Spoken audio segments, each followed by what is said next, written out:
A nadie se le ocurrió pensar así el universo hasta lo que hoy llamamos discurso universitario.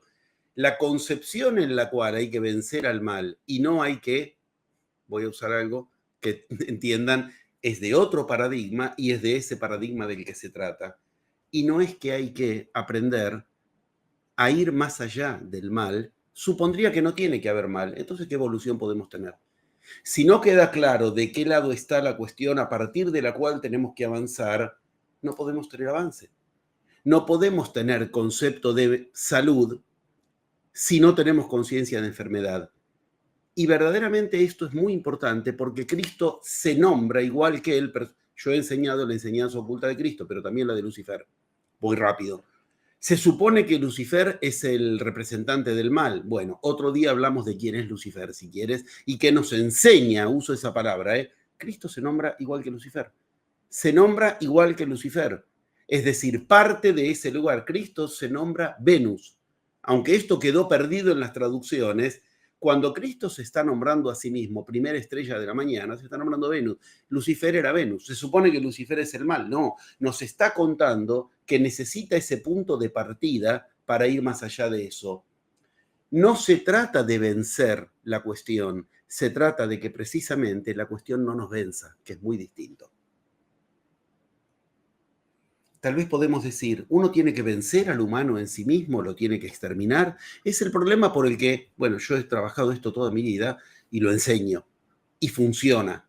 Es el problema por el que lo que nos viene de la India nos suele resultar finalmente lejísimo, lejanísimo o directamente inútil. Hay que exterminar al yo, hay que pulverizar. No hay que pulverizarlo, hay que aprender a apoyarse sobre eso para ir más allá de eso. Como cuando Cristo nos enseña que efectivamente su hora no ha llegado, no estaba del lado todavía de donde él quería que estuviera, pero fue más allá de eso. Es decir, creer que hay que vencer el mal es como creer que hay que vencer a la oscuridad. Yo he enseñado las 11 leyes de la luz esotéricas y puedo decir, si nosotros no tuviéramos algo que proyecte sombra, algo que nos diferencie luz de sombra, jamás veríamos la luz, porque la luz solo se la ve apoyada en algo. Por eso cuando vemos el espacio vemos todo oscuro, porque es vacío, que necesitamos planetas, algo en donde la luz se apoye. Pero eso genera sombra. Ah, vamos a vencer a la sombra, no veríamos nunca la luz. Creo que es muy claro por todas las vías, filosófica, esotérica y física también. Buenísima esa reflexión, completamente de acuerdo. Tenemos a Diego Eres, que tiene muchísimas ganas de que conteste su pregunta porque la ha puesto 1000 veces, dice, desde ¿Sí? México. Y al saberse mago con la palabra y crear su realidad, ¿dónde está ahora? ¿No reencarnó más? ¿Ya no está en este sueño divino y divertido de amor? Bueno, ya nos está llevando otro tema. ¿A dónde va alguien después de desencarnarse? Cristo, tú y yo y cualquiera. Con gusto, si querés, dedicamos un programa al tema. Lo he enseñado toda mi vida porque yo he trabajado el Popol Vuh, he trabajado el Bardo Todol, he trabajado el libro egipcio de los muertos, pero además he hecho las experiencias del caso. Con mucho gusto podemos hablarlo, pero sería una falta de respeto de mi lado querer contarte. ¿Dónde está Cristo después de desencarnarse si todavía no tenemos cierta posibilidad de comprender qué ocurre después de desencarnarse y por lo tanto qué ocurre antes de encarnarse? Porque es el mismo círculo. Si tú quieres que lo planteemos en una respuesta que no lo deje del todo sin nada, puedo decir, ¿dónde está Cristo ahora? En este lugar llamado la palabra. Ahí es donde está. Pero la palabra es un plano que reverbera en el universo, donde precisamente no es que sale de nuestras gargantas y desaparece. ¿Dónde está Cristo ahora? En su palabra. Y esto me hago eco de Cristo. Cuando quienes hablen en mi nombre me tendrán ahí presente. Esto no es místico, esto es una ley física. Por lo menos es una manera de tratar de orientar a la respuesta, pero sería una falta de respeto de mi lado pretender que yo puedo ponerme a contarte ahora dónde está Cristo después de desencarnarse sin tomar seriamente qué ocurre antes de encarnarse y después de desencarnarse. Lo cual nos da una respuesta extraordinaria. ¿Para qué estamos encarnados? En el interín es para eso, para lo que encaramos cuestiones como qué pasa después de encarnarse o antes de la encarnación. Comprender, eso le da un sentido a la vida. Cuando yo estuve con los sacerdotes queros, bueno, a mí tuve el honor de que, no teniendo sangre indígena, ni me hago el indígena, sea la primera persona a la que ungieron con el más alto grado sacerdotal de los queros. cuando los Queros no eran un artículo de turismo, lo digo con cariño, pero hoy se los transformó en eso a la mayoría de ellos. Y una de las cuestiones más serias que pude encontrar, por la cual me los tomé en serio, es que efectivamente habían entendido algo que muy pocos habían entendido respecto de este tema. No se puede cambiar la vida si no se cambia la idea de qué es la muerte. Estoy hablando de eso. Nos enseña para la vida qué ocurre después de encarnarse y antes de la encarnación. Para cambiar la idea de la vida, una de las 4 cuestiones que hay que cambiar es la idea que tenemos de la muerte. Nos quedan 3 más. Vamos con más, José Luis. Tenemos a Evelyn G. a través de YouTube. Dice, ¿existen personas divinas actualmente caminando por el puente? Si entendemos por personas divinas, gente que nació así, por suerte, ni ahora, ni antes, ni jamás. Krishna no nació divino. Krishna tuvo un maestro, yo enseñé quién fue el maestro, qué le enseñó. Lo mismo pasa con Buda, es la historia, por suerte, más conocida al respecto. Tal vez Occidente lo tiene más claro, nació como humano y alcanzó un grado del que cuando hablamos de él hablamos de iluminación y divinidad. Muhammad, menos aún, podemos suponer que nació divinizado, y de Cristo es de quien nos estamos ocupando ahora. Si hablamos de gente divina, creyendo eso, de que alguien que nace y tiene conciencia de que nace divinizado, ni ahora, ni antes, ni jamás, eso no forma parte de otra cosa que de la religión. Si estamos hablando de gente que toma posición por su camino de divinidad, te voy a responder de un modo matemático. Si la humanidad contara con raíz cuadrada del 1% del total, que se pusiera de ese lado, la humanidad cambiaría de era. Quiero ser clarísimo, eso se llama masa crítica. El concepto de masa crítica significa de un total, raíz cuadrada del 1% del total. Yo enseño lógica para enseñar iniciación, yo enseño álgebra para enseñar iniciación, enseño cuestiones del hemisferio izquierdo y del derecho que converjan en sincronías. Estoy diciendo algo que es muy del hemisferio izquierdo, porque si no, personas que caminen su divinidad queda como una cosa que nadie entiende. Divinidad, el que genera en sí mismo la realidad de acuerdo a su emanación. Bien, ahí tenemos algo concreto. Su palabra emana divinidad. ¿Cómo? Si en la humanidad contara con raíz cuadrada del 1% del total, 8.000 millones de habitantes, ¿no? Bueno, raíz cuadrada del 1% del total da un poquito más de 8.500. Si en el mundo hubieran 8.500 personas que se ponen del lado de su divinidad, habríamos cambiado de era. Y tú me dirás, ¿pero cómo no cambiamos de era? No, mi amor, la humanidad no cambia de era, lo tienes que hacer tú. El famoso cambio de era del 22 de diciembre del 2012, yo me lo tomé tan en serio que creo que soy uno de los únicos que 10 años antes casi yo ya estaba explicando en qué iba a consistir aquel cambio de era que estaba tan lejano.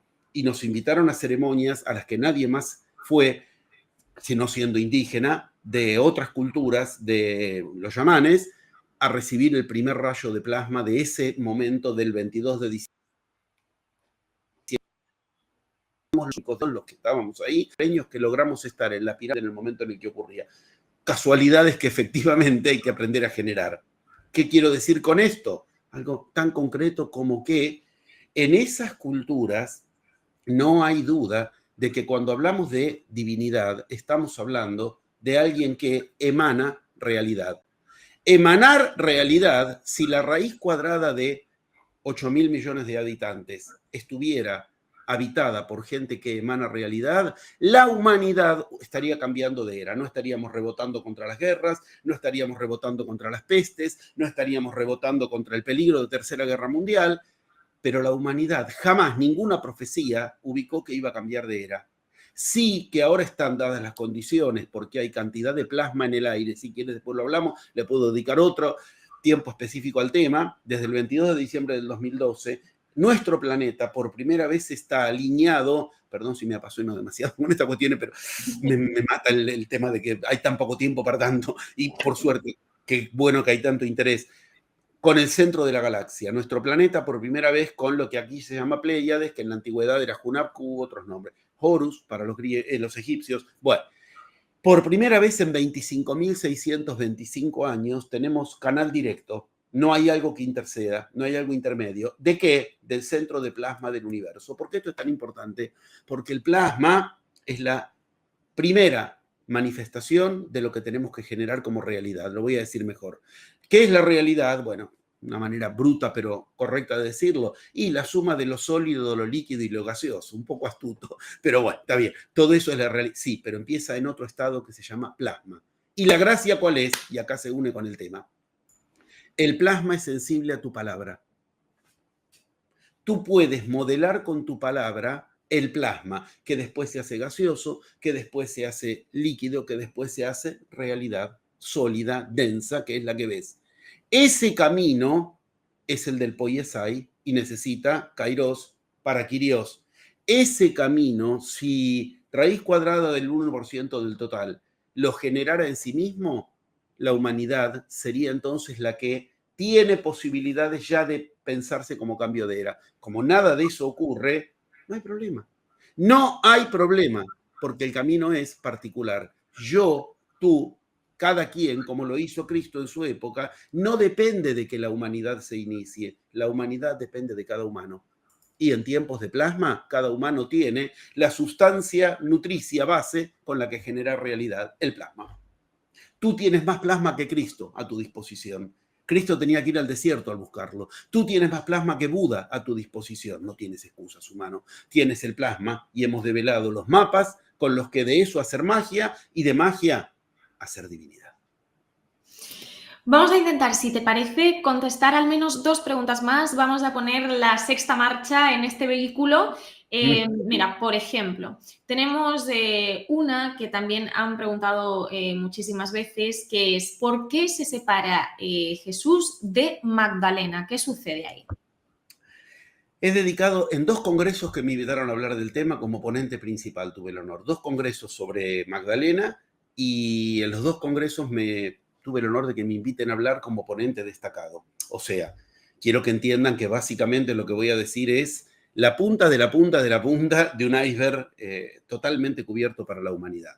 Tú has dicho que Cristo se separa de Magdalena, lo cual ya es una toma de partido. Quisiera que, si yo fuera ahora en un momento donde puedo mantener el tema un poco más abierto y charlado, podría preguntar, pero ¿de dónde sacaste que Cristo se separó de Magdalena? Magdalena se separó de Cristo, porque se separó de la palabra de Cristo. Ah, esto es muy distinto.